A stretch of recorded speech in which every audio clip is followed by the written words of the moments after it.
ஆண்டவராகிய இயேசு கிறிஸ்துவின் கிருபையும் சமாதானமும் உங்கள் அனைவரோடும் கூட என்றென்றைக்கும் இருக்கிறார். நான் உன்னை விட்டு விலகுவதும் இல்லை, உன்னை கைவிடுவதும் இல்லை என்று சொன்ன நமது ஆண்டவராகிய இயேசு கிறிஸ்து நம்முடன் கூடவே இருக்கிறார். சமாதானமாய் இருப்போம். எசேக்கியேல் 24 அதிகாரம். இந்த வேத பகுதியில் கர்த்தர் தம்முடைய விருப்பத்தை, தம்முடைய சித்தத்தை வெளிப்படுத்த தீர்க்கதரிசிகளுக்கு செய்தியை சொல்லி பொது ஜனங்களுக்கு, கர்த்தருடைய ஜனங்களுக்கு சொல்வார். இஸ்ரவேலருக்கு சொல்வார். இது வழக்கமாயிருக்கும். அதே போல சில நேரங்களில் கர்த்தர் தீர்க்கதரிசிகளுக்கு தரிசனமாக ஒரு வீடியோவை போல அவர்களுக்கு காரியங்களை காட்டி அதன் மூலம் அவர்களுக்கு புரிய வைத்து அதை ஜனங்களுக்கு, இஸ்ரவேலருக்கு சொல்லும்படி தீர்க்கதரிசிகள் மூலமாக சொல்ல வைப்பார். இப்படியாக நடக்கும். அதே போல இன்னொரு முறையும் கர்த்தர் செய்வார். அதாவது எசேக்கியேல் தீர்க்கதரிசியின் வாழ்க்கையில் இது நடந்தது. அவருடைய வாழ்க்கையையே, அவர் வாழ்க்கையின் ஒரு சூழ்நிலையையே அவர் உவமையாக வைக்கிறார். எரேமியா தீர்க்கதரிசிக்கு ஒரு சுவற்றில் ஓட்டை போட்டு அதிலிருந்து வெளியே வரும்படியாக மூட்டையை எல்லாம் தூக்கி கொண்டு உள்ளிருந்து வெளியே வரும்படியாக வாசல் வழியே வராமல் வீட்டை ஓட்டை போட்டு, சுவற்றை ஓட்டை போட்டு அதன் மூலமாக ஒரு துவாரம் விட்டு அதன் மூலமாக வரும்படியாக செய்து, இப்படியே பாபிலோனுக்கு இஸ்ரவேலர்கள் சிறைப்பட்டு போவார்கள் என்று அந்த காரியத்தை வெளிப்படுத்தினார். அதே போல எசேக்கியேலின் வாழ்க்கையிலும் கர்த்தர் ஒரு சம்பவத்தை ஏற்படுத்துகிறார். இப்படியாக அவர் வாழ்க்கையில் ஒரு சம்பவத்தை கொடுத்து அதில் அவர் எப்படி நடந்து கொள்ள வேண்டும் என்று சொல்லி, அதே போல இஸ்ரவேலருக்கு நடக்கும் என்று ஒரு செய்கையாக, செயல்முறையாக செய்து காட்டுகிறார். இப்படியாக சம்பவம் நடந்தது. தீர்க்கதரிசிகள் என்பவர்கள் கர்த்தருக்கு முழுமையாய் தங்களை அர்ப்பணித்து கர்த்தருடைய சித்தத்திற்கு ஒப்பு கொடுத்தவர்களாய் இருக்கிறார்கள். கர்த்தர் அவர்கள் வாழ்க்கையில் செய்ய நினைக்கிற காரியத்தை அவர் செய்வார். இதை குறித்து நாம் சற்று ஆராய்ந்து பார்ப்போம். இந்த வேத பகுதியானது இஸ்ரவேலர்கள் அநேகம் பாவம் செய்து கர்த்தருக்கு உக்கிர கோபத்தை உண்டு பண்ணினார்கள். அதாவது பாவம் செய்து என்றால் ஒரு நாள் 2 நாள் அல்ல, பல நூற்றுக்கணக்கான வருடங்கள் கர்த்தர் எவ்வளவோ திருத்த பார்த்தும் அவர்கள் திருந்தாமல் இருதயத்தை கடினப்படுத்தி நாங்கள் இப்படிதான் இருப்போம் என்று அவர்கள் இருந்ததினால் அவர்களுக்கு நியாய தீர்ப்பை கொடுக்கிறார். அதை குறித்து என்னென்ன அவர்களுக்கு துன்பம் வரப்போகிறது என்று எசேக்கியேலுவுக்கு சொல்லி அவர் மூலமாக ஜனங்களுக்கு, இஸ்ரவேலருக்கு, அதாவது யூதா ஜனங்களுக்கு கர்த்தர் வெளிப்படுத்துகிறார். இந்த அதிகாரத்தில் கர்த்தர் ஒரு தேதியை குறிப்பிடுகிறார். 9ஆம் வருஷம் 10ஆம் தேதி 10ஆம் நாளில் கர்த்தர் எசேக்கியேலோடு பேசுகிறார். இந்த தேதியை நீ குறித்து வை, இந்த நாளையும் இந்த தேதியையும் குறித்து வை என்று கர்த்தர் எசேக்கியேலுவுக்கு சொல்லுகிறார். நம்முடைய கணக்கீட்டின்படி, இன்றைய கால கணக்கீட்டின்படி இந்த தேதியானது கிமு 588ஆம் வருடம் ஜனவரி மாதம் 5ஆம் தேதியில் கர்த்தர் எசேக்கியேலோடு பேசின நாளாயிருக்கிறது. இது நம்முடைய கணக்கீட்டின்படி அந்த நாள். இந்த நாளில் கர்த்தர் எசேக்கியேலுவுடன் பேசி பாபிலோன் ராஜா எப்படி இஸ்ரவேலரை பிடித்து கொண்டு போக போகிறார் என்பதை குறித்து விளக்கம் சொல்லுகிறார். கர்த்தருடைய கோபம் எப்படியெல்லாம் இஸ்ரவேலுக்கு வரப்போகிறது என்று வெளிப்படுத்தி காட்டுகிறார். இந்த நாளில் பாபிலோன் ராஜா எருசலேமில் பாளையம் இறங்கிய நாள். அவர்களை முற்றுகையிட்டு பாளையம் இறங்கி அன்றிலிருந்து அவர்கள் பாபிலோனியர்கள் இஸ்ரவேலரை எதிர்க்க தொடங்குகிறார்கள்.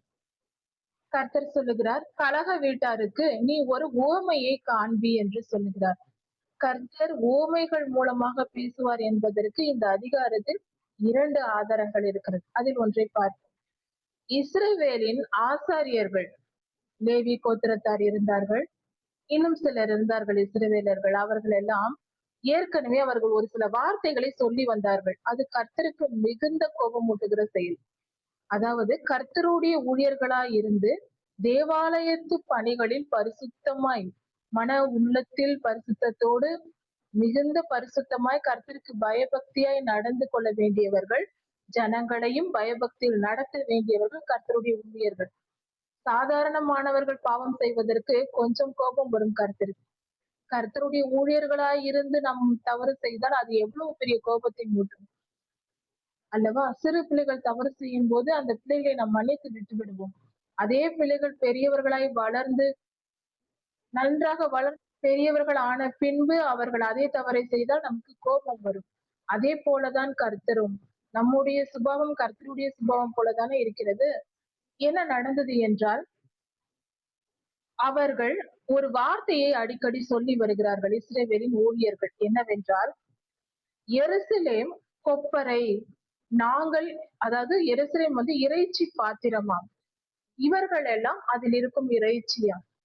அப்படி என்றால் ஒரு பாத்திரத்தில் இறைச்சி சமைத்து வைத்தால் அந்த இறைச்சி முழுவதும் அந்த உணவு முழுவதும் அப்படியே பத்திரமாக இருக்கும். அந்த பாத்திரம் பாதுகாத்துக் கொள்கிறது அல்லவா?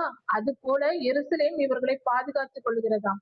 இவர்கள் இறைச்சி பாத்திரம் போல இவர்கள் பாதுகாக்கப்பட்டு பத்திரமா இருக்கிறார்களாம். இப்படி எங்களை யாரும் அசைப்பார் இல்லை, எங்களுக்கு எந்த தீங்கும் வராது, நாங்கள் சுகசுகமாய் வாழ்வோம் என்று சொல்லிக்கொண்டு கர்த்தருக்கு விரோதமான செயல்கள், கர்த்தர் மேல் நம்பிக்கை வைத்து அந்த வார்த்தையை சொல்லவில்லை அவர்கள். கர்த்தருக்கு கீழ்ப்படியாமல், கர்த்தரை நினைத்து கூட பார்க்காமல், ஓய்வு நாள் கட்டளைகளை எல்லாம் மறந்து போய் எல்லாவற்றையும் விட்டு விட்டு தங்கள் மனம் போனபடி வாழ்ந்து பாவம் பாவம் என்று பாவம் செய்து கொலை பாவம், குற்றமற்ற ரத்தத்தை சிந்தும் வரைக்கும் உச்சகட்ட பாவம் வரைக்கும் செய்து கொண்டிருந்தார்கள். அவர்களுக்கு ஒன்றுமா வராது, கர்த்தர் பார்த்து கொண்டு சும்மாவா இருப்பார்? அப்படி அவர்கள் சொல்லிக் கொண்டிருந்தார்கள். அதனால்தான் கர்த்தர் சொல்லுகிறார், அவர்கள் என்ன வார்த்தை சொன்னார்களோ அதை வைத்தே அவர்களை கர்த்தர் அடிக்கிறார்.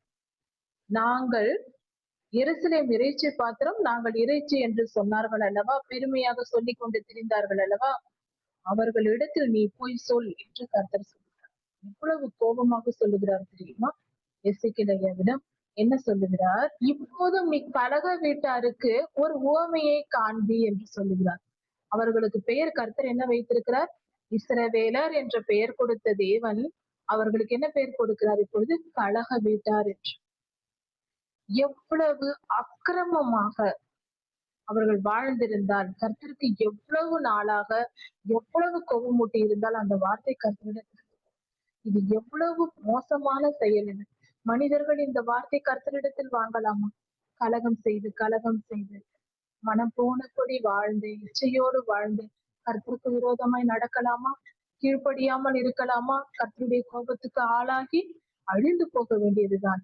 இதைதான் இங்கு இவர்கள் செய்தார்கள். கர்த்தருடைய மகா கோபத்தை நிமித்தம் கர்த்தர் சொல்கிறார், நீ போய் அந்த கலக வீட்டாருக்கு சொல் என்று சொல்லுகிறார். இசைக்கிடையாது. அதாவது கர்த்தர் சொல்லுகிறார், அதை செயல்முறையாக செய்து காட்ட சொல்லுகிறார். என்ன செய்கிறார் என்றால், பலர் பார்க்கும்படியாக ஒரு அடுப்பிலே ஒரு பெரிய கொப்பரையை வை என்று சொல்லுகிறார். ஒரு கொப்பரையை வைத்து அந்த கொப்பரையிலே தண்ணீரை விடு, அதில் தண்ணீரை விட்டு அதிலே மாமிச துண்டுகள், இறைச்சியின் முன்னந்தொடை பின்னந்தொடை என்று மாமிச உணவுகள், அந்த மாமிசம் இருக்கிறது அல்லவா, அந்த பச்சையான மாமிசங்களையும் எலும்புகளையும் அதிலே போடு, சிறந்ததை எடுத்து நல்ல எலும்புகளால் அதை நிரப்பு என்று சொல்லுகிறார். இப்படி எல்லாவற்றையும் அந்த பாத்திரத்தில் போட வேண்டும். ஆட்டு மந்தையிலிருந்து, அதாவது ஆட்டை பலியிட்டு அந்த இறைச்சியையும் அந்த எலும்புகளையும் அதில் போட சொல்லுகிறார் கர்த்தர். எலும்புகளை எடுத்து அதன் கீழே குவித்து எரிக்க வேண்டும், எலும்புகளை அடுப்பில் போட்டு எரிக்க வேண்டும் என்று சொல்லுகிறார். அந்த பாத்திரத்தில் உள்ள எலும்புகளும் வேகும்படியாக அதை அதிக நேரம் அதிக வெப்பத்தில் வேக வைக்க வேண்டுமா, பொங்க பொங்க காய்ச்ச வேண்டும். இப்படி காய்ச்சும் போது அதன் மேல் நுரை பொங்கி வருமாம், நுரை வருமாம். அதைதான் கர்த்தர் சொல்லுகிறார், நுரை பொங்கி வருகிறதும் நுரை ஒட்டி கொண்டிருக்கிறதும் நுரை நீங்காததுமான, இப்படி அந்த பாத்திரத்தில் அதிக வெப்பத்தினால் அது நுரை பொங்கி வருகிறது. இப்படி நுரை பொங்கி வந்து அந்த நுரை மேலே படிந்து அந்த நுரை நீங்கவே இல்லை. அது எவ்வளவு வேக வைத்தாலும் அந்த நுரை நீங்காமல் தொடர்ந்து அது மேலே இருந்து கொண்டே இருக்கிறது. இப்படிப்பட்ட அந்த நுரை நீங்காத ஒரு பாத்திரத்தில் உள்ள இறைச்சி போல இவர்கள் துன்மார்க்கம் விலகவில்லை. எவ்வளவுதான் இவர்களை தண்டித்தாலும், எத்தனை புத்திமதி சொன்னாலும், எத்தனை தீர்க்கதரிசிகள் வந்து சொன்னாலும் திருந்தாமல் அப்படியே இருக்கிறார்கள். அவர்கள் ஏற்கனவே சொன்னார்கள் அல்லவா, எருசலேம் இறைச்சி பாத்திரம் என்று, அது எங்களுக்கு பாதுகாப்பை தருகிறது என்று. அதைப் போல நான் இப்பொழுது பார் இவர்களை என்ன செய்கிறேன் என்று கர்த்தர் சொல்லுகிறார். நீங்கள் அப்படித்தான் இருக்கிறீர்கள். அந்த நுரை எப்படி நீங்காமல் இருக்கிறதோ அது போல நீங்கள் திருந்தாமல் இருக்கிறீர்கள் என்ற பொருளில் கர்த்தர் இந்த உவமையை சொல்லுகிறார். இப்படி நுரை நீங்காத எருசலேம் என்னும் ரத்தம் சிந்திய நகரத்துக்கு ஐயோ என்று கர்த்தர் சொல்லுகிறார். குற்றமற்ற ரத்தத்தை சிந்தின உங்களுக்கு ஐயோ என்று சொல்லுகிறார். அதன் பேரில் சீட்டு போட வேண்டாம். அதில் இருக்கிற இறைச்சியை கண்டம் கண்டமாக எடுத்துக்கொண்டு போ என்று கர்த்தர் சொல்லுகிறார். அதன் பொருள் என்னவென்றால், அங்கிருக்கிற ஜனங்கள் சிறைப்பிடிக்கப்பட்டு அந்நியர்களாகிய பாபிலோனியர்கள் வந்து இவர்களை பிடித்து கொண்டு போக போகிறார்கள் என்ற பொருள்.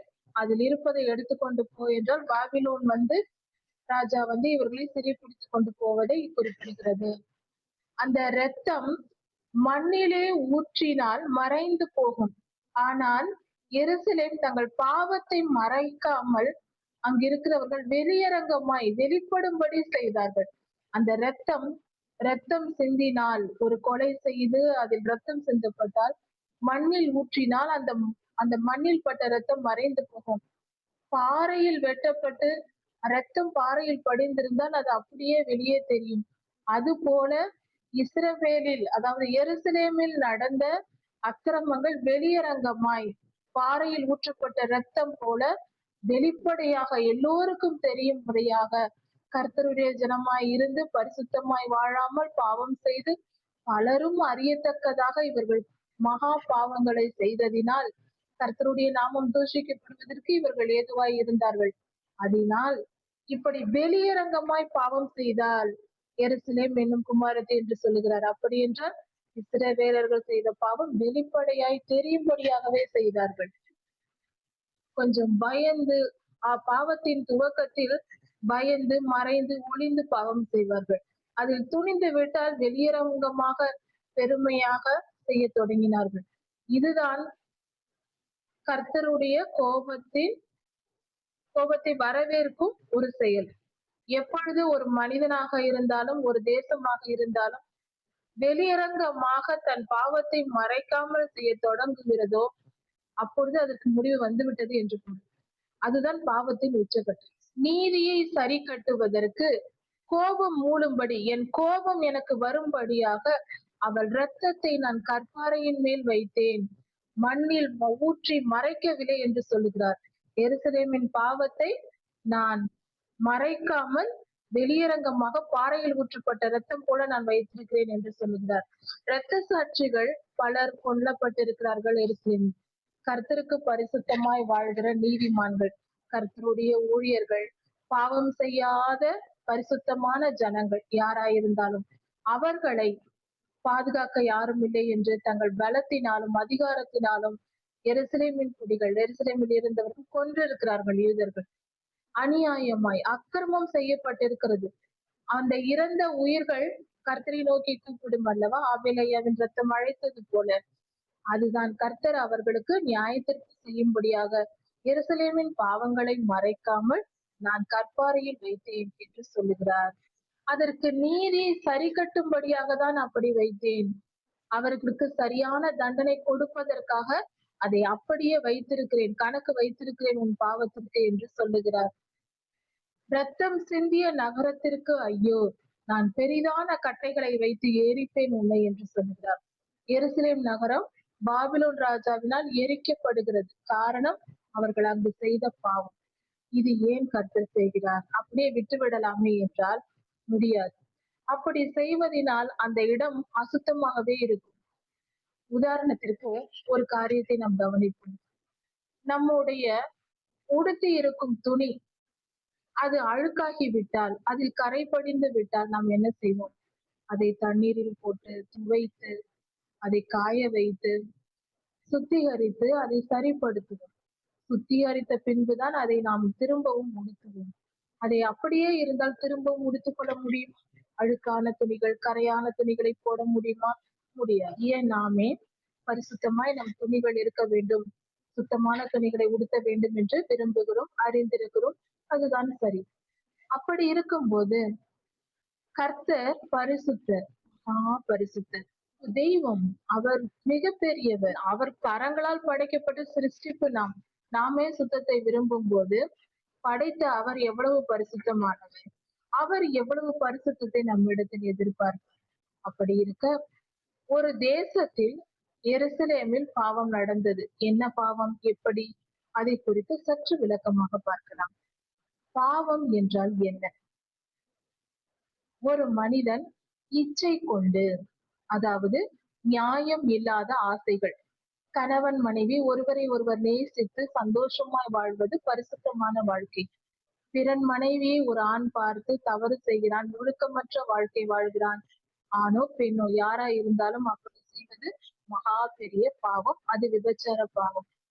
பணத்திற்காக பாவம் செய்வது, கண்களின் இச்சைக்கு இடம் கொடுப்பது, மாம்சத்தின் இச்சைக்கு இடம் கொடுப்பது, விக்கிரகாராதனை செய்வது, விக்கிரகங்களுக்கு படைத்ததை புசிப்பது, இப்படி தொடங்குகிறது பாவத்தின் துவக்கம். அதன் பின்பு அது குற்றமற்ற ரத்தத்தை சிந்துவதில் இருக்கிறது. அதாவது ரத்தம் சிந்துதல், குற்றமற்ற ரத்தம் சிந்துதல் என்றால் மனித உயிரை கொல்வது. எந்த பாவமும் செய்யாத பரிசுத்தமான வயிற்றில் இருக்கும் குழந்தைகளா இருக்கலாம், பிறந்த குழந்தைகளா இருக்கலாம், நல்ல நீதிமான்களா இருக்கலாம், கர்த்தருடைய ஊழியர்கள், கர்த்தருடைய பிள்ளைகளா இருக்கலாம். அவர்களை துன்பப்படுத்துவது, அவர்களை கொலை செய்வது. ஏனென்றால் பாவம் செய்யும் போது பாவிகளுக்கு விரோதமாய் பாவம் செய்கிறவர்களுக்கு பரிசுத்தவான்களை பிடிக்காது, பரிசுத்தவான்களுக்கு பாவிகளை பிடிக்காது. பரிசுத்தவான்கள் பாவிகளுக்கு எந்த தீங்கும் செய்ய மாட்டார்கள். ஆனால் பாவிகள் பரிசுத்தவான்களை அழிக்க நினைப்பார்கள். சுலபமாக சுருக்கமாக சொல்ல வேண்டும் என்றால், ஒரு மனிதன் இச்சைக்கு இடம் கொடுத்து பாவம் செய்ய வேண்டும் என்ற விருப்பம் அவன் மனதில் இருந்தால், அந்த விருப்பம் இருக்கும் போது எப்படி ஏவாளம்மா அந்த பழத்தின் மேல் அழகாயிருக்கிறது என்று ரசித்து விருப்பப்பட்டார்களோ, அப்பொழுதுதான் சாத்தான் வந்து அவர்களை வஞ்சித்து அந்த பழத்தை சாப்பிட வைத்தான். அதுதான் முதல் ஆதாரம். அதை பற்றியே நாம் தெரிந்து கொள்ளலாம். அதை வைத்து நம் வாழ்க்கையை புரிந்து கொள்ளலாம். நம் மனதில் இச்சைக்கு இடம் கொடுத்து பாவம் செய்கிற விருப்பம் நமக்குள் வந்துவிட்டால் பொல்லாதாவி நமக்குள் வந்துவிடும். மனிதனுக்குள் அந்த பொல்லாதாவி நுழைந்து கொள்ளும். நுழைந்து ஒவ்வொரு பாவமாக செய்ய வைக்கும், சொல்லி சொல்லி செய்ய வைக்கும். இப்படி பாவத்தை செய்ய வைத்து உச்சகட்டமாக கொலை செய்யும் அளவுக்கு அந்த பொல்லாத ஆவிகள் தூண்டிவிடும். உனக்கு விரோதமாக இவன் இப்படி பேசுகிறான் பார், அவன் இப்படி பார்க்கிறான் பார், இப்படி செய்கிறான் பார் என்று சொல்லி அவனை அடுத்தவர்களை, பரிசுத்தமானவர்களை, பரிசுத்தவான்களை காட்டி அவர்களை கொலை செய்ய வைக்கும். இப்படி அந்த பாவம் முடிவு பெறுகிறது, முழுமை அடைந்து விடுகிறது. இந்த அளவுக்கு ஒரு மனிதன் பாவம் செய்தாலோ அல்லது ஒரு தேசம் பாவம் செய்தாலோ பொல்லாத ஆவிகள் தூண்டி விடுவதனால் தான் செய்கிறது. எருசலேமில் இஸ்ரவேலர்கள் இச்சைக்கு இடம் கொடுத்தார்கள். பொல்லாத ஆவிகள் எருசலேம் முழுவதும் நிரம்பி விட்டது. அங்கிருக்கிற ஜனங்களுக்குள் இருந்து, அந்த தேசத்திற்குள், அந்த நாட்டில் இருந்து, அந்த நகரத்தில் இருந்து அது மிகவும் ஜனங்களை கெடுத்து போட்டது. கர்த்தர் வாசம் செய்யும் இடம், கர்த்தருடைய மகாராஜாவின் நகரம் என்று சொல்லப்படும் எருசலேம் நகரத்தில் பொல்லாத ஆவிகள் சூழ்ந்திருந்தது. இந்த இடத்தை சுத்திகரிக்க கர்த்தர் பாபிலோன் ராஜாவை அனுப்புகிறார். நீ போய் அதை சுட்டெரித்து போடு. பொல்லாத ஆவிகள் இருக்கிறது என்றால் அதை சுட்டெரித்தால் தான், நெருப்பால் சுத்திகரித்தால் தான் அது சுத்திகரிக்கப்படும். உதாரணத்திற்கு நோய் கிருமிகளை நெருப்பினால், அக்னியினால் சூடாக்கிதான் அழிப்பார்கள். உதாரணமாக மருத்துவர்கள் பயன்படுத்தும் ஊசிகளை நாம் பார்த்திருப்போம். ஒருவருக்கு ஊசி போட்டு விட்டால் அதை மீண்டும் எடுத்து ஸ்டெரிலைஸ் பண்ணுவார்கள். அதாவது மீண்டும் கொதிக்கும் நீரில் போட்டு நன்றாக கொதிக்க வைத்து அதில் இருக்கிற நோய் கிருமிகளை எல்லாம் அழித்துவிட்டு பின்புதான் அடுத்தவர்களுக்கு பயன்படுத்துவார்கள். இது அந்த வெப்பத்தினால் அந்த நோய் கிருமிகள் அதில் இருப்பதெல்லாம் அழிந்துவிடும், சுத்தமாக இருக்கும் என்பதற்காக இப்படி செய்வது வழக்கம். அதே போல கர்த்தரும் எருசலேம் நகரத்தை ஸ்டெரிலைஸ் செய்கிறார். அங்கிருக்கிற பொல்லாத ஆவிகளை அழிப்பதற்காக கர்த்தர் பாபிலோன் ராஜாவை அனுப்புகிறார். அந்த ராஜா வந்து எருசலேம் நகரத்தையும் அதில் உள்ள பாவம் செய்த ஜனங்களையும் அழித்து போட்டு, தேவாலயத்திலும் விக்கிரகங்களை கொண்டு வந்து வைத்தார்கள் அல்லவா? தேவாலயத்திலும் அருவருப்பான காரியங்களை அவர்கள் செய்திருந்தார்கள். அதனால் தேவாலயத்தையும் ஏனென்றால் அங்கும் பொல்லாத ஆவிகள் சூழ்ந்து வந்து விட்டது. கர்த்தருடைய மகிமை விலகி விட்டது, பொல்லாத ஆவிகள் அங்கும் சூழ்ந்து விட்டது. பிரகாரத்தில் கொண்டு வந்து விக்கிரகங்களை வைத்து விட்டார்கள். அப்படி இருக்க கர்த்தர் அதை சுத்திகரிக்கும்படியாக அந்த இடத்தை அக்கினிக்கு ஒப்பு கொடுத்தார். இதுதான் கர்த்தர் சுத்திகரிக்கும் முறை. நாம் எப்படி துணிகளை துவைத்து சுத்திகரித்து உடுத்திக் கொள்கிறோம், வெயிலில் நன்றாக வெப்பத்தினால் காய வைத்து அயன் செய்து இப்படியாக நாம் செய்கிறோம். அது போல கர்த்தரும் எருசலேம் நகரத்தையும் இஸ்ரவேலின் சந்ததியையும் பலர் அழித்து போடப்பட்டார்கள். அவர்களுடைய சந்ததி அடுத்த பரிசுத்தமான ஜனங்களை வைத்து அப்பொழுது இருந்த பரிசுத்தமான ஜனங்களை சிறைப்பிடித்துக் கொண்டு போக செய்து பாபிலோனுக்கு அனுப்பி அங்கிருந்து மீண்டும் வர வைக்கிறார் 70 வருடங்கள் கழித்து. அந்த பாபிலோனில் இருக்கும் பொழுதுதான் அனனியா, மிஷாவேல், அசரியா என்னும் சாத்ராக், மேஷாக், ஆபேத்நேகோ, தானியேல் இவர்கள் எல்லாம் அங்கிருந்தார்கள். அவர்கள் எல்லாம் பரிசுத்தமானவர்களாக கர்த்தருக்கு பக்தியோடு இருந்திருக்கிறார்கள்.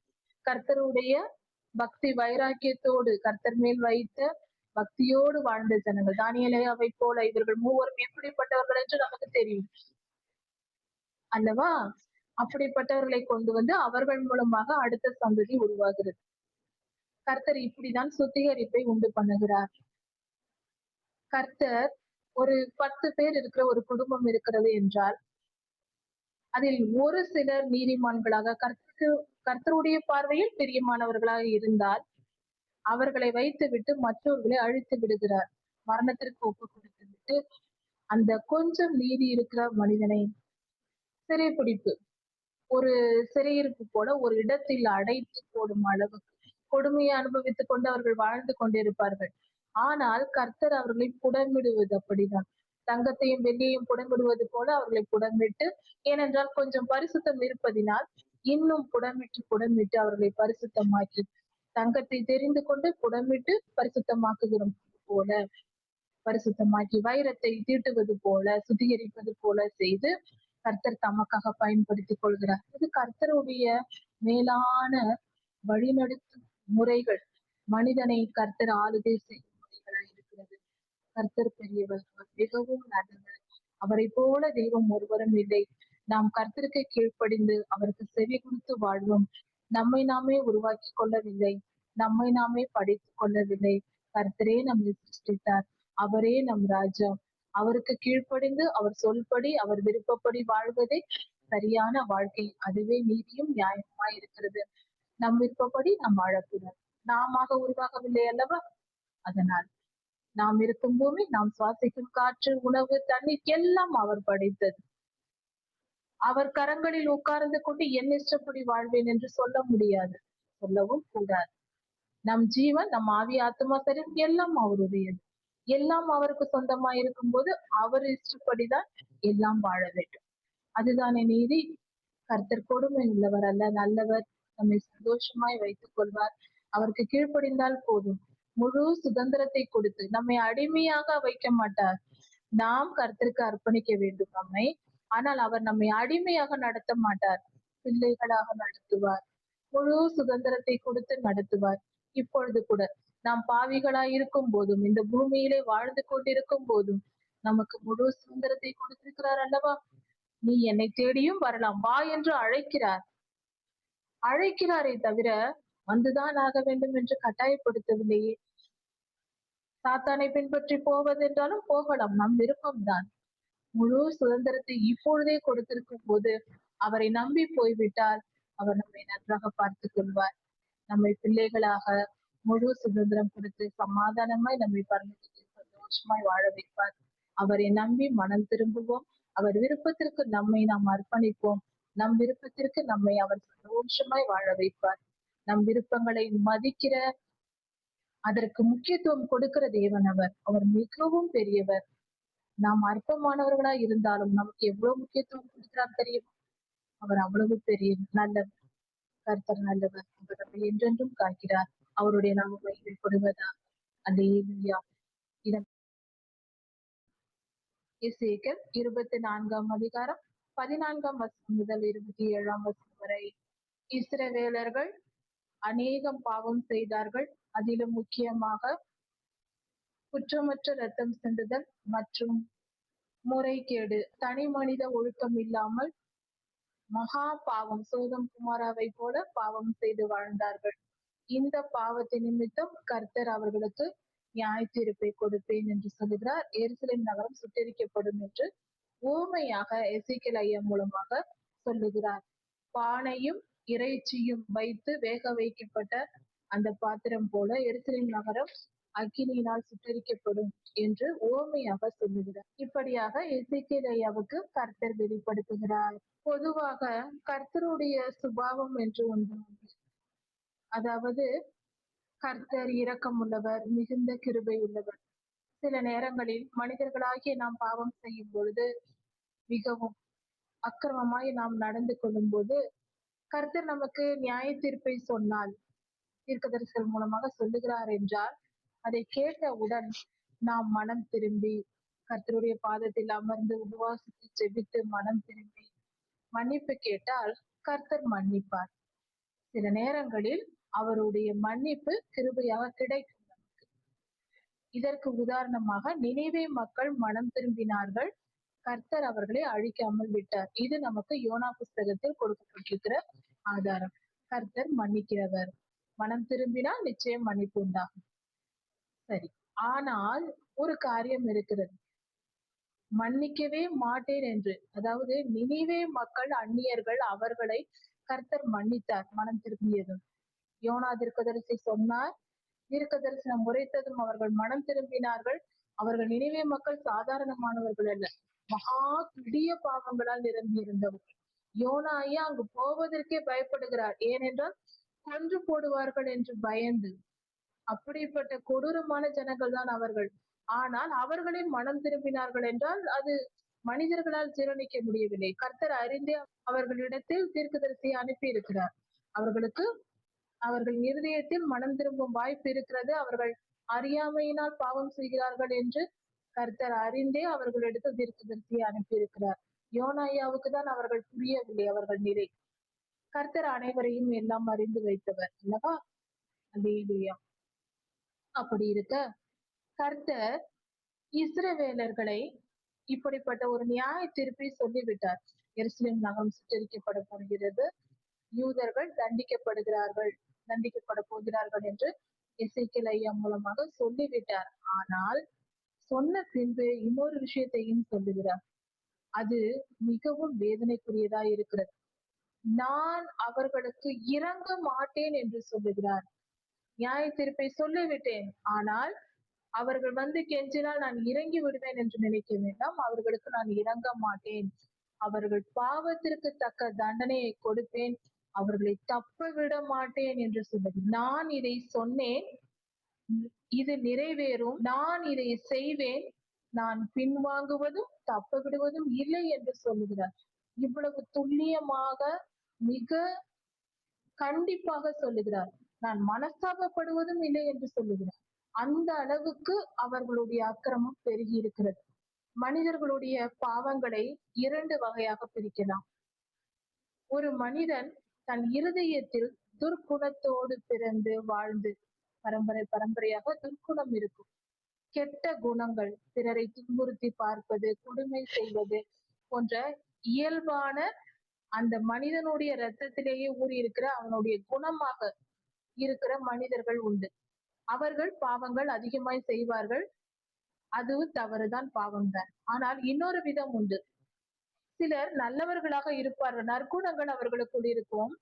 ஆனால் அறியாமையினால் விக்கிரகாராதனை போன்ற பாவத்தை செய்வதினால், அறியாமையினால் பொல்லாத ஆவிகளால் ஏவப்பட்டு இரக்கமுள்ளவர்களாய் இருந்தாலும் நல்லவர்களாய் இருந்தாலும் அவர்களும் அக்கிரமம் பெரிதாய் செய்வார்கள். ஆவிகள் அவர்களை தூண்டிவிடும். அந்த ஆவிகளுக்கு ஏங்கி சாத்தான் தூண்டி விடுவான். இச்சையினால் சாத்தானால் தூண்டப்பட்டு அதனால் பாவம் செய்து கொண்டிருப்பார்கள். இவர்கள் இருவருடைய அக்கிரமமும் ஒரே மாதிரியா இருக்கும், செயல்கள் எல்லாம். ஆனால் இந்த பொல்லாத ஆவியினால் ஏவப்பட்டு செய்கிறவர்கள், அவர்களுக்கு கர்த்தர் மனம் திரும்ப வாய்ப்பை கொடுப்பார். எல்லோருக்கும் வாய்ப்பு கிடைக்கும் என்றாலும் மனம் திரும்புவதற்கு வாய்ப்பு அதிகமாக இருக்கும். பொல்லாத ஆவியினால் ஏவப்படுகிறவர்கள் அந்த ஆவியிலிருந்து அவர்கள் விடுபட்டு விட்டால், அதாவது 2 விதமான மனிதர்கள், சாத்தானால் ஏவப்பட்டு பாவம் செய்கிற மனிதர்களை சாத்தானை விட்டு விரட்டி விட்டால் அவர்கள் நல்லவர்களாக மாறி விடுவார்கள். ஆனால் அவர்கள் சுபாவமே பாவமாய் இருந்து, மனித சுபாவமே அவர்கள் சுபாவமே பாவமாய் இருந்து துர்க்குணம் செய்வதையே விரும்பி ஒருவர் செய்து கொண்டிருந்தால் அவர்கள் திருந்த மாட்டார்கள். இப்படி இரண்டு விதம் இருக்குது. பாவங்கள் சமமாய் இருக்கும், ஆனால் காரணங்கள் வேறு வேறா இருக்கும். இப்படிப்பட்டவர்களை கர்த்தர் வாய்ப்பை கொடுப்பார் திருந்துவதற்கு. சாத்தானால் ஏவப்பட்டு பாவம் செய்கிறவர்கள் அந்த சாத்தானை விரட்டி விட்டால் அவர்கள் ஜெபித்து மனம் திரும்பும் போது அவர்கள் பரிசுத்தம் அடைந்து விடுவார்கள். சுபாவத்திலேயே பாவம் இருக்கிறவர்கள் அவர்களுடைய அக்கிரமங்கள் சீக்கிரம் அவர்களால் விட முடியாது. இப்படி இரண்டு விதமான ஜனங்கள் உண்டு. நினிவே மக்கள் ஆவியினால் ஏவப்பட்டு பாவம் செய்திருக்கிறார்கள். கர்த்தர் போய் சொன்னதும் மனம் திரும்பியதும் ஆவிகள் வெளியேறிவிட்டன. அங்கு தீர்க்க தரிசனம் உரைக்கப்பட்டது யோனாயா மூலமாக. அந்த வல்லமையினால் அங்க இருக்கிற பொல்லாத ஆவிகள் விலகியதினால், முக்கியமாக நினிவே மக்கள் மனம் திரும்பினால் ஆவி வெளியேறிவிடும். மனம் திரும்பிவிட்டால் சாத்தான் வெளியேறி விடுவான். அதனால் அந்த இடம் சுத்திகரிக்கப்பட்டது, அவர்கள் காப்பாற்றப்பட்டார்கள். இதுதான் நிலை. ஆனால் இஸ்ரவேலர்களும் மனம் திரும்பவே இல்லை. அதனால் ஆவிகள் அங்கேயே இருந்தது. கர்த்தர் நெருப்பினால் சுட்டரிக்க வேண்டியிருந்தது. ஜனங்களையும் சேர்த்து இஸ்ரவேலரையும் சேர்த்து ஒப்பு கொடுத்தார். அப்படி அநேகம் பாவம் செய்தவர்கள். இப்படிப்பட்டவர்களா இவர்கள் இருந்ததினால்தான் அவர்களுக்கு நான் இரக்கம் காட்ட மாட்டேன் என்று கர்த்தர் சொல்கிறார். உன் வழிகளுக்கும் உன் செய்கைகளுக்கும் தக்கதாக நான் உங்களுக்கு நியாய தீர்ப்பு செய்வேன் என்று கர்த்தர் சொல்லுகிறார். அதாவது பாபிலோன் ராஜா உன் செயலுக்கும் உன்னுடைய வழிகளுக்கும் ஏற்ற நியாய தீர்ப்பை கொடுப்பார் என்று கர்த்தர் சொல்லுகிறார். உனக்கு தண்டனை பாபிலோனில் இருந்து வருகிறது என்று யூதா ஜனத்துக்கு கர்த்தர் சொல்லுகிற வார்த்தை. இப்படி கர்த்தர் அவர்களுக்கு நியாய தீர்ப்பு கொடுத்துவிட்டு இன்னுமாக கர்த்தர் எசேக்கியேல் தீர்க்கதரிசியின் இடத்தில் பேசுகிறார். வேறொரு காரியத்தையும் கர்த்தர் சொல்லுகிறார்.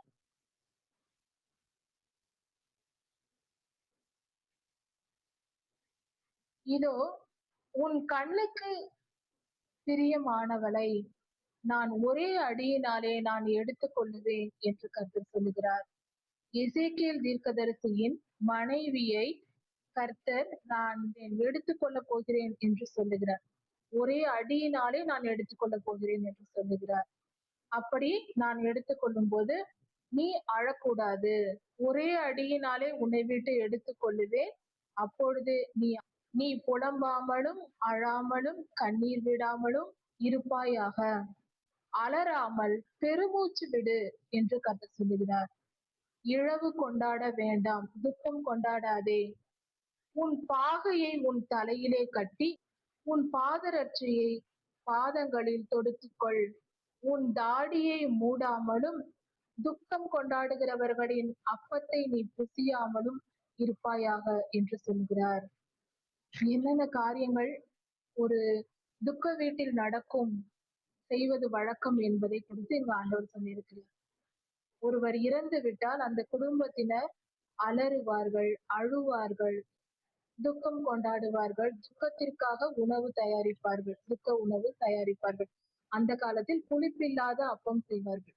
புளிப்புள்ள அப்பம் என்றால் பிரெட், ஈஸ்ட் கலந்து புளிக்க வைத்து செய்வது பிரெட். அதை புளிப்புள்ள அப்பம், அதாவது நன்றாக இருக்கும் போது சந்தோஷமான நிகழ்வுகளில் இதை செய்வார்கள். துக்க வீடு என்றால் புளிக்க வைக்காத அப்பம், அப்படி என்றால் சப்பாத்தி மாவை எடுத்து பிசைந்து உடனே அப்பமாக செய்வார்கள். அதை தான் செய்வார்கள். அது துக்க உணவாய் இருக்கிறது அவர்களுக்கு.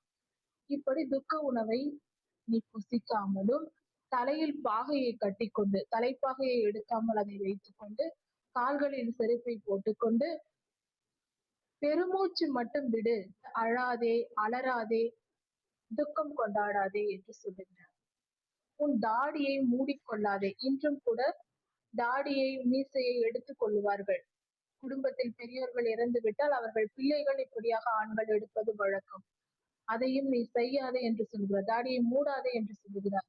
இப்படி கர்த்தர் சொன்னதும் அதை கேட்டு விடியற் காலம் ஆன போது எசேக்கியேல் தீர்க்கதரிசி ஐயா இஸ்ரவேல் ஜனத்தோடு போய் சொல்லுகிறார். கர்த்தர் இப்படி என்னோடு பேசினார். என் மனைவியை கர்த்தர் எடுத்துக்கொள்ள போகிறார். அதாவது என் மனைவி இறக்க போகிறார். கர்த்தர் இப்படி சொன்னார் என்று சொல்லுகிறார். இவர் விடியற் காலத்தில் சொல்லுகிறார், மாலையில் அவரது மனைவி உடனே இறந்து விடுகிறார். கர்த்தர் எசேக்கியேல் ஐயாவுக்கு என்ன சொன்னாரோ அதையெல்லாம் அப்படியே தவறாமல் எசேக்கியேல் ஐயா செய்கிறார். அவர் சொந்த மனைவி, மிகவும் நேசித்த மனைவி இறந்து விட்டார்.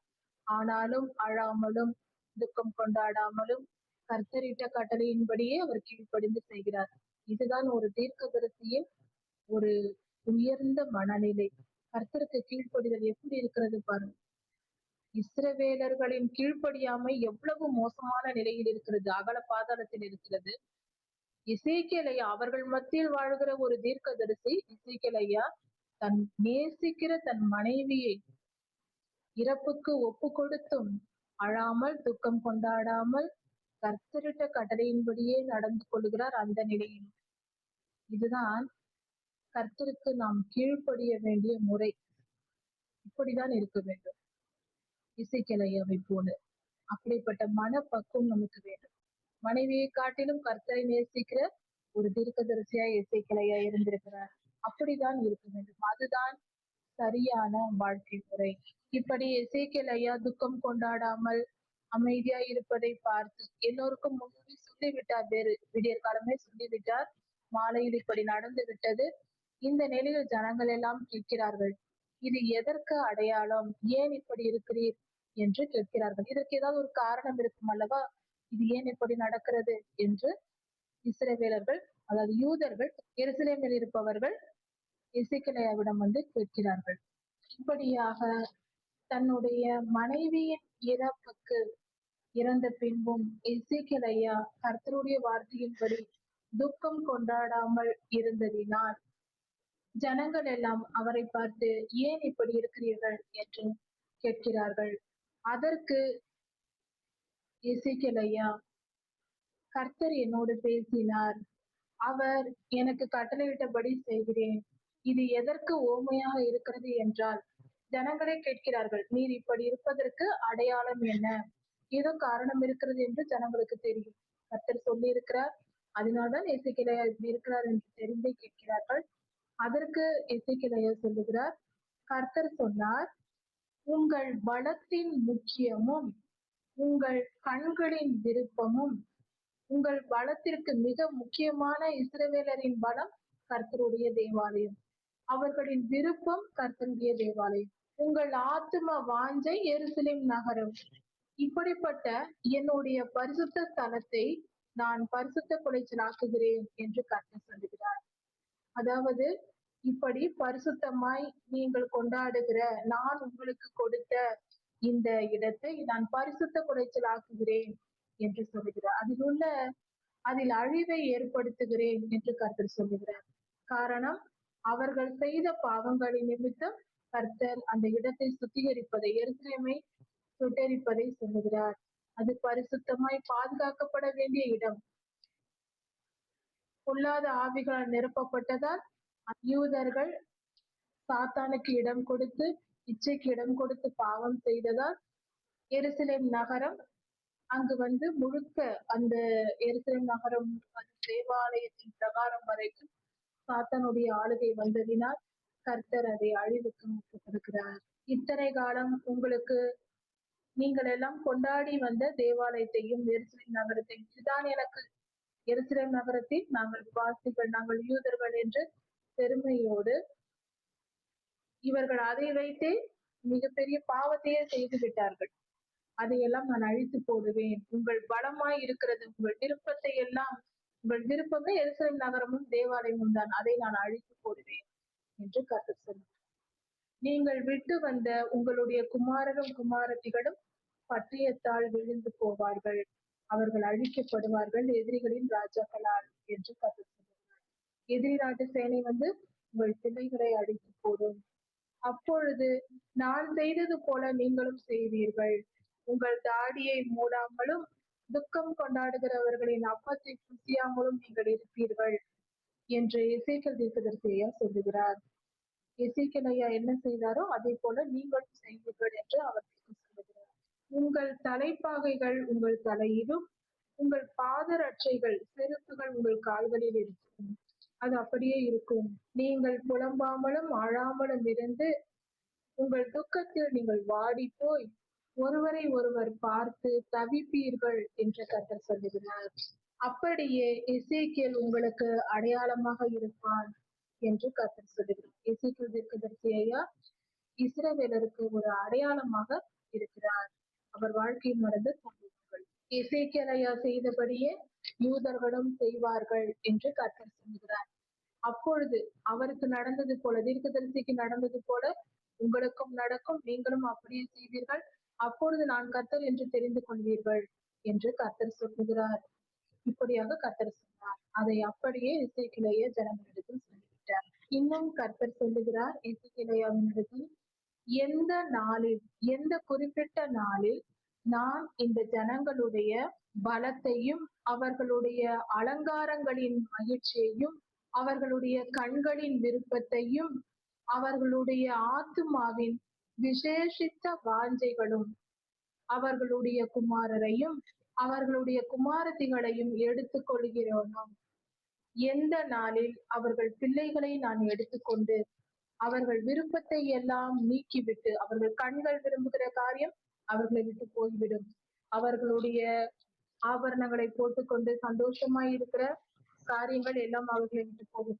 இப்படி எல்லாம் ஒரு நாளில் நடக்கும் அல்லவா? அவர்கள் மனதின் வாஞ்சைகள், அவர்கள் கண்களின் விருப்பங்கள் எல்லாம் அவர்களை விட்டு போகும். ஒரு நாள் வரும். அந்த நாளில் அப்படி என்றால் பாபிலோன் ராஜா வந்து எருசலேமை சுட்டரித்து போட்டு ஜனங்களை சிறைப்பிடித்து கொண்டு போகும் அந்த நாள் வரும். அந்த நாளில் இந்த சம்பவங்களை எல்லாம் பார்த்த ஒரு மனிதன் ஓடி வந்து எசேக்கியேல் தீர்க்கதரிசியின் இடத்தில் சொல்லுவான், இப்படி நடந்து விட்டது, அங்க நடந்து கொண்டிருக்கிறது, ராஜா வந்து விட்டார், வந்து இப்படி எல்லாம் ராணுவ சேனைகள் வந்து இப்படியாக அழித்து கொண்டிருக்கிறது என்று ஒருவன் ஓடி வந்து உன்னிடத்தில் சொல்ல வருவான். ஒரு மனிதன் வருவான். அந்த நாளில் நீ வாய் திறந்து பேசி, அந்த நாளில் நீ வந்தவனோட, அப்படி சொல்ல வந்த மனிதனோட வாய் திறந்து பேசுவாய் என்று கர்த்தர் சொல்லுகிறார். இப்படி நீ அவர்களுக்கு அடையாளமாய் இருப்பாய். அப்பொழுது நான் கர்த்தர் என்று அவர்கள் அறிந்து கொள்வார்கள் என்று கர்த்தர் சொல்லுகிறார். அதாவது எசேக்கியேல் ஐயாவின் மனைவி இறந்த அந்த நாளில் அவர் அந்த காரியங்களை எல்லாம் ஜனங்களிடத்தில் சொன்ன பின்பு அவர் பேச முடியாமல் இருந்திருக்கிறார். அமைதியாக இருந்தாரா அல்லது ஊமையை போல மாறிவிட்டாரா என்று தெரியவில்லை. ஆனால் அவர் பேசாமல் இருந்திருக்கிறார். அது முதல் அவர் பேசவில்லை. எசேக்கியேல் ஐயா தீர்க்கதரிசி ஐயா பேசவில்லை. எப்பொழுது பாபிலோன் ராஜா வந்து எருசலேம் நகரம் அழிக்கப்படுகிறதோ அந்த நாளில் தான் இவர் வாய் திறந்து பேச தொடங்குகிறார் மீண்டும். அதுவரை அவர் தீர்க்கதரிசனம் உரைக்கவில்லை என்று தெரிகிறது. இப்படியாக கர்த்தர் எசேக்கியேல் ஐயா மூலமாக தீர்க்கதரிசனம் உரைத்திருக்கிறார். கர்த்தர் பெரியவர், அவர் மிகவும் நல்லவர், அவருடைய கிருபை மகா பெரியது. அவரை புரிந்து கொண்டு நாம் நடக்க வேண்டியது அவசியம். கர்த்தருக்கு கீழ்ப்படிந்திருப்போம், கர்த்தருடைய கோபத்துக்கு ஆளாக கூடாது. இந்த வேத பகுதிகள் கர்த்தருக்கு பயப்படும் பயம் நமக்கு தேவை என்று போதிக்கிறது. எப்பொழுதும் எல்லா நிலைகளிலும் எந்த நேரமும் கர்த்தருக்கு பயந்து நடக்க வேண்டும். எந்த நினைவுகள் நினைத்தாலும் எந்த செயல் செய்தாலும் இது கர்த்தருக்கு பிரியமானதா, கர்த்தருக்கு கோபமூட்டுகிற செயலா என்று யோசித்து பார்த்து நாம் செயல்பட வேண்டும். நீதியை பின்பற்றி, நியாயத்தை பின்பற்றி, வேத வசனங்களை கை கொண்டு வாழ வேண்டும். முடியாது என்று சொல்லிக் கொண்டு தெரிந்தால் நமக்கு நாமே அழிவை வரவழைத்துக் கொள்கிறவர்களாய் மாறிவிடுவோம். அப்படி வேண்டாம். வாழ்க்கை ஒரு முறைதான். அதை நீதி நியாயத்தோடு வாழ்ந்து கொஞ்ச காலம் வாழ்கிற இந்த பூமியில் நிம்மதியாய் வாழ்ந்து கர்த்தருடைய ராஜ்யத்தை நாம் சேருவோம். நம் ஆத்துமாவை, நம் உயிரை இழந்து போகக்கூடாது, அக்னி கடலுக்கு சென்று விடக்கூடாது என்ற தெளிவாய் இருப்போம் என்ற விழிப்புணர்வை பெறுவோம். கர்த்தர் உங்களை ஆசீர்வதிப்பாராக. இதன் தொடர்ச்சி அடுத்த செய்தியில் பார்க்கலாம். ஆண்டவராய் இயேசு கிறிஸ்து சீக்கிரமாய் வரப்போகிறார். அவருடைய வருகைக்கு நாம் ஆயத்தப்படுவோம். மாரநாதா.